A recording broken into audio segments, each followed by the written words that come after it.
You are listening to Accents, a radio show for literature, art, and culture. I'm your host, Katerina Stoikova, and my guest today is writer Eliot Parker.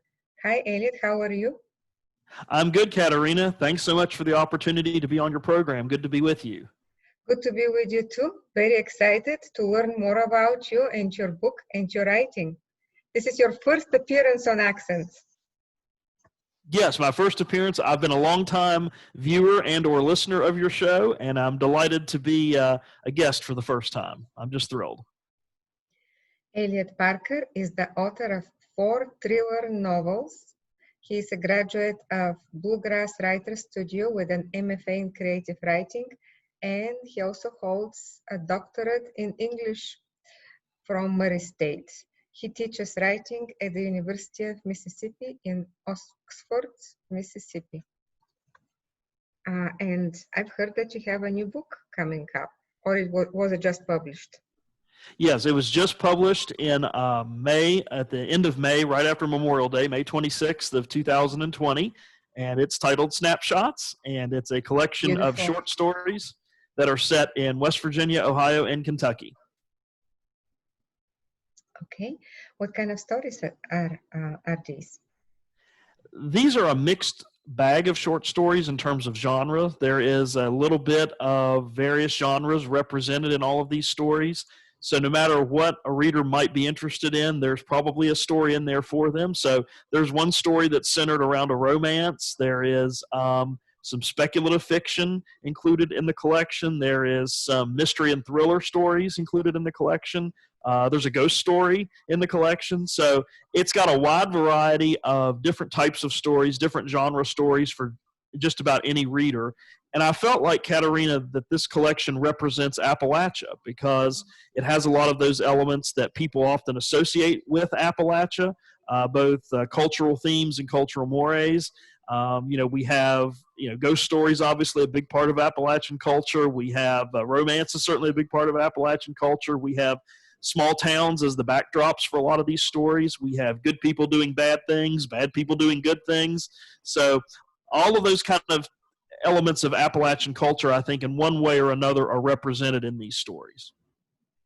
Well, sounds super interesting. And you showed the book for our video listeners, and it's thick. How many pages? How many stories?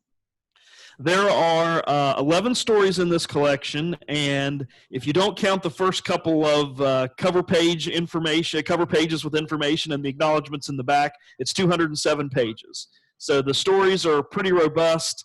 They range anywhere from about 4,000 words to about 7,500 words. So not too short, but not too long. And what would you like to read for us now? I am going to read a story from right around the middle of the book. And this is a story called Reflections.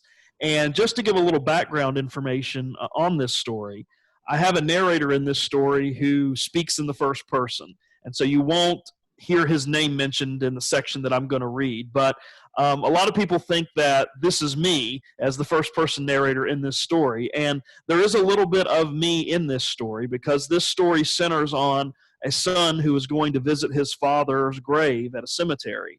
And that's connected to me personally because my dad, who is deceased now, unfortunately, was a mortician. My grandfather was a mortician.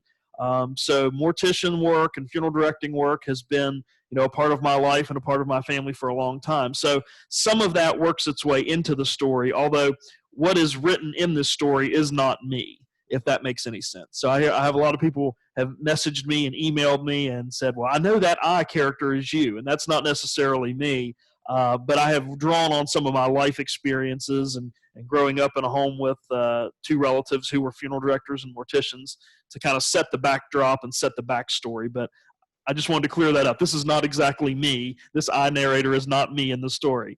So I'm just going to start at the beginning of the story, and I'll read for 10 or 15 minutes and just kind of set the story up, and you'll get a pretty good idea of what's going on here, I think, from the passages that I read. So this is titled Reflections. I closed my eyes and took a deep breath. The cemetery where most of my family members were buried, including my dad, lay before me. I missed my father, but I hated coming here to see him.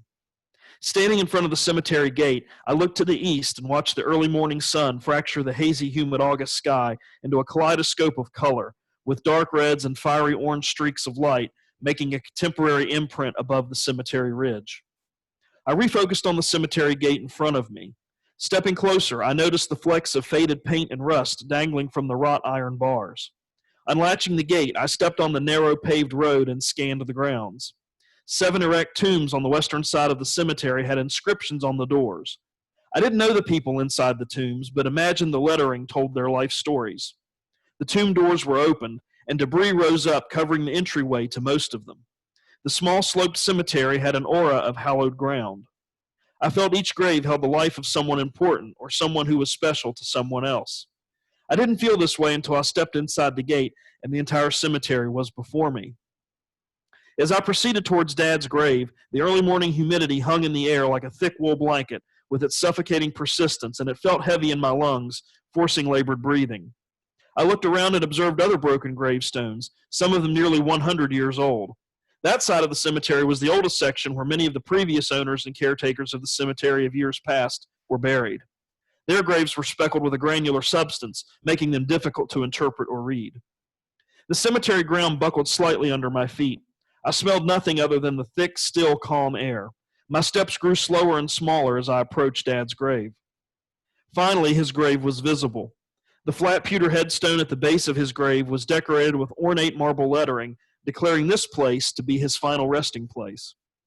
The wispy grass under the headstone rose up in different directions. The nature and composition of the headstone gave the grave a regal appearance. Sometimes I felt guilty because Dad rested here alone. Mom was alone too, resting comfortably in that nursing home under the attention of strange men and women who made sure she was okay. Dad would not want to be separated from her, and yet here he was without her, surrounded by the graves of other family members, some he knew well, some he never knew. I dropped to my knees and my hands trembled. My stomach soured. Sometimes I needed medicine to calm my anxiety before coming to see him. Other times I relied on alcohol to take away the sadness and other feelings I had, but neither seemed to make the trips to the cemetery easier for me. Dad has been gone for 5 years, and I visit him at least once a month. I wonder if that is enough. How would Dad feel knowing I came to see him for just a little while one day out of the 30 or 31 days in each month? Then I thought about how often I saw Dad growing up. Maybe my guilt was displaced.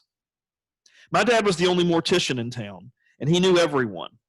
I could ask him anything about any family member in town, and he would tell me who their parents were, who they were married to, what they did as an occupation, and if their parents were still living.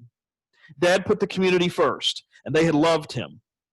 Our home was filled at Christmas time with succulent, mouth-watering cakes, pies, and candies from many of the widowed women in town or the surviving children or grandchildren of the parents and grandparents Dad helped bury over the years. They gushed about him to Mom and me, and we could never go any place without him running into someone we knew, not that we went out as a family very often. Because of Dad's work, our house had a telephone in each room, including the bathroom. It would constantly ring, especially at night when a doctor, hospital, or family member placed a death call. Mom and I did a lot of activities together, just the two of us. Dad missed plenty of holiday dinners, Sunday church services, and many anniversaries because he was busy comforting grieving families. Sometimes Mom and I would talk about Dad, and it was as if we were speaking about a mythical figure or someone from an urban legend. I never understood why Dad spent so much time away from Mom and me. He always said it mattered. When I needed Dad, he was at work. When Mom and I needed comfort, Dad was at work.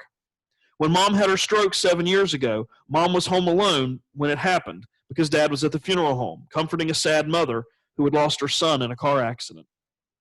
I extended my hand and traced the letters of his name on the headstone. My father loved cemeteries because of the serenity and respect they commanded. As a mortician, he brought so many families to these places. He often told me as a child not to be fearful of cemeteries, for they kept our loved ones safe once they died. We came to this cemetery every year, sometimes twice a year, to lay flowers and wreaths at the graves of our family members. Dad would always trace their names with his fingers. He would wedge his plump index finger into the grooves of each engraved headstone and slowly slither his finger around each inch and every turn of every letter. Dad always preferred prominent emboldened lettering on headstones because he said it made them regal in appearance, compared to those with routine carved letters, which he traced with the same care and attention. Dad always said tracing the letters would help you never forget their names and their importance in your life. Following that ritual, Dad would say a prayer, and then we would spend some silent time, as he called it, remembering all the good memories of the family members who were no longer with us. I knelt beside Dad often, although I never could sit still because I wanted to look at the other graves and the headstones. Now I traced the letters on Dad's grave and completed the prayer and silent time ritual just like he taught me. I normally saw other people doing something similar to my routine. As I began to pray, I heard something heavy collapsing beside me. I turned around and noticed a woman kneeling in front of a headstone 2 rows behind me. Intrigued and curious, my eyes narrowed on her. With a high forehead, brown hair, and oval-shaped glasses, the woman stared ahead with an expression both wary and challenging. Dressed in tan pants and boots and clad in a dark jacket, she did not seem to fit in with the environment or the situation.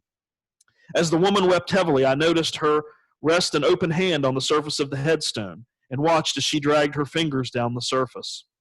Then she fell back. I winced and waited for another sound. Instead, all I heard was a slight wind blowing through the cemetery. I stood up and took long strides towards her.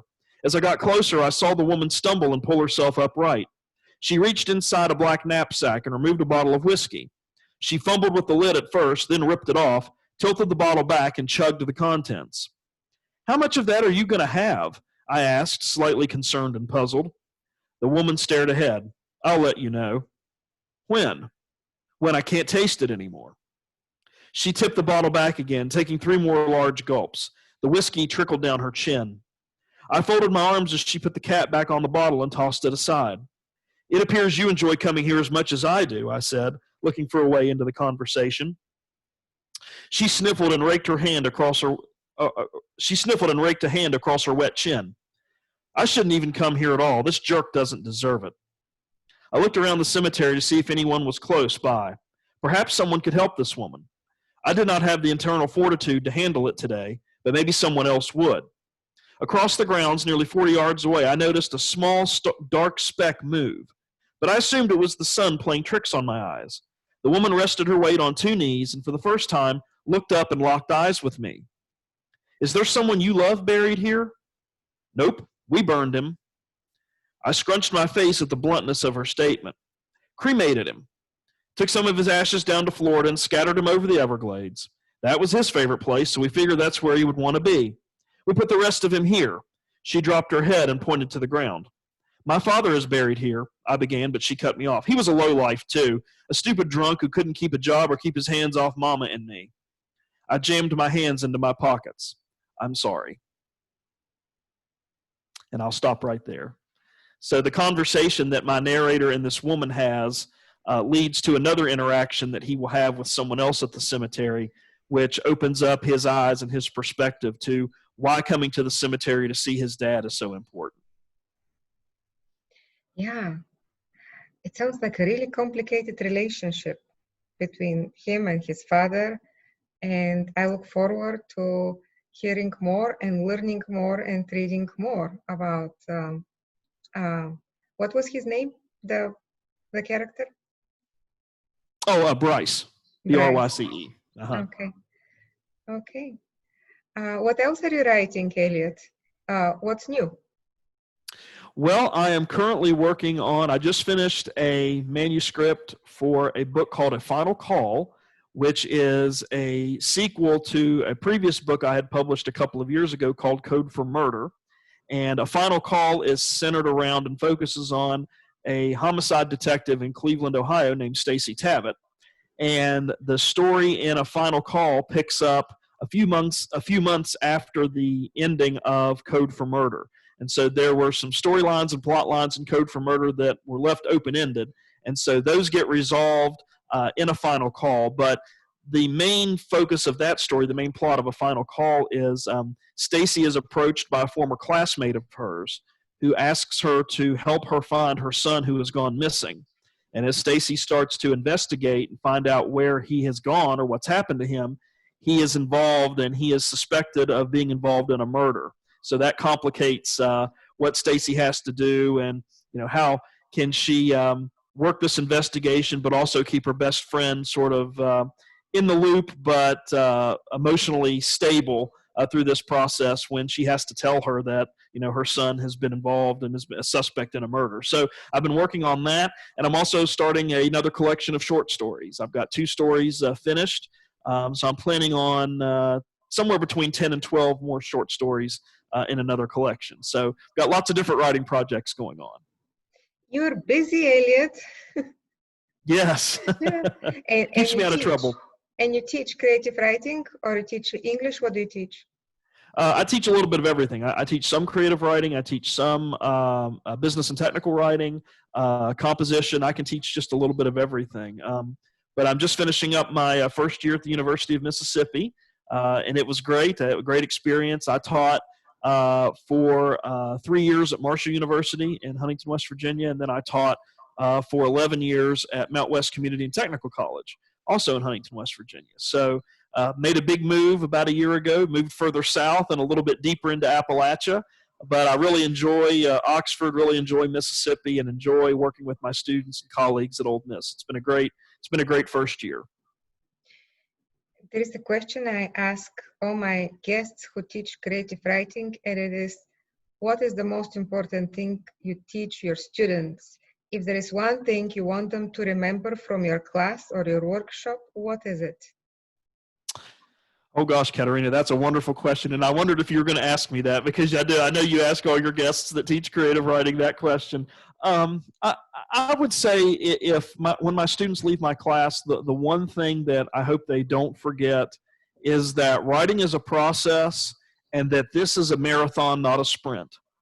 And that if you want to be a creative writer, and if you want to be a published creative writer, that this is a process, and that this is something that takes a lot of time. It takes a lot of time on your part as the writer, a lot of time spent alone, a lot of time spent sort of by yourself and your own thoughts, and sitting at a computer or sitting with a notebook and a pen, jotting down your ideas, and then going through the composition process and the revision process and the editing process, and getting readers to look at your work and submitting it for publication wherever that may be, getting feedback or rejections in some cases from those entities that you have queried about publication. So I want them to know that this is not a quick process. Nobody sits down and writes a short story overnight, or if they do, it's going to need a lot of work. Nobody sits down and writes a novel over a weekend.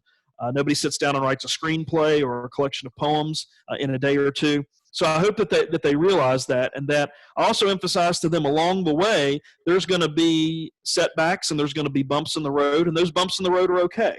Everybody has them, and that's how we grow and learn as writers, is having those speed bumps and having those setbacks, and not to get too discouraged when those happen. And then when you have those successes as a writer, don't get too high on the mountain or stay too long on the mountaintop, because there's always something else that could come down the road that you're unexpecting. So that's what I hope my students will take away from my class, is that this is a process, and it's not always going to be easy and smooth, but if you stick to it and you love it and you do it for the right reasons, it's so wonderful and so rewarding. There's nothing better than being a storyteller and creating stories and creating narratives that other people want to read. It's a wonderful process and a wonderful experience as a writer to have that experience.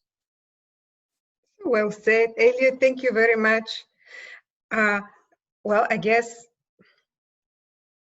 I was going to say that I have nothing to add, but that's not true, because one of the things, I ask people, what's the most important thing, and often I have my own, and I have found out that it changes depending on what I'm working on or what I need help with. And what you just said is a beautiful illustration on the things that I've been telling people recently, and it is one of the most important things is to have clearly defined goals for your writing. And you're a wonderful example about that. When I asked you what are you working these days, well, I have this project and this project and this project. And what's your most important thing? Well, to know that it's going to take time, and if you want to be successful, this and this and this. So basically have goals and plans for them, which is just lovely. Good luck with all of them, Eliot. It's been fun having you on the show. Oh, thank you so much, Katerina. It's been my pleasure to be on with you, and thank you so much for the opportunity. I really appreciate it. Of course.